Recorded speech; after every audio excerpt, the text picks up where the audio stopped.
நான் உங்களில் எவ்வளவு அதிகமாய் அன்பு கூறுகிறேனோ அவ்வளவு குறைவாய் உங்களால் அன்பு கூறப்பட்டிருந்தாலும் மிகவும் சந்தோஷமாய் நான் உங்கள் ஆத்துமாக்களுக்காக செலவு பண்ணவும் செலவு பண்ணப்படவும் விரும்புகிறேன்.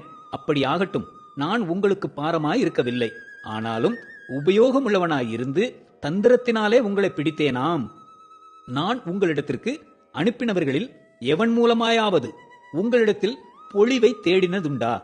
தீத்து உங்களிடத்தில் வரும்படி நான் அவனை கேட்டுக்கொண்டு அவனுடனே கூட ஒரு சகோதரனை அனுப்பினேன். தீத்து உங்களிடத்தில் ஏதாவது பொழிவை தேடினானா?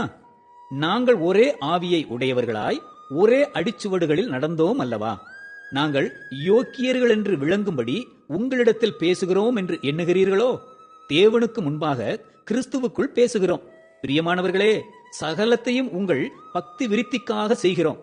ஆகிலும் நான் வந்து உங்களை என் மனதின்படி இருக்கிறவர்களாக காணாமலும் நானும் உங்கள் மனதின்படி இருக்கிறவனாக காணப்படாமலும் இருப்பேனோவென்றும் விரோதங்கள், வைராக்கியங்கள், கோபங்கள், வாக்குவாதங்கள், புறங்கூறுதல், கோட்சொல்லுதல், இருமாப்பு, கலகங்கள் ஆகிய இவைகள் உங்களுக்குள்ளே உண்டாகி இருக்குமோவென்றும் மறுபடியும் நான் வருகிற போது என் தேவன் உங்களிடத்தில் என்னை தாழ்த்தும்படிக்கு முன் பாவம் செய்தவர்களாகிய அநேகர் தாங்கள் நடப்பித்த அசுத்தத்தையும் வேசித்தனத்தையும் காம விகாரத்தையும் விட்டு மனம் திரும்பாமல் இருக்கிறதை குறித்து நான் துக்கப்பட வேண்டியதாய் இருக்குமோவென்றும் பயந்திருக்கிறேன்.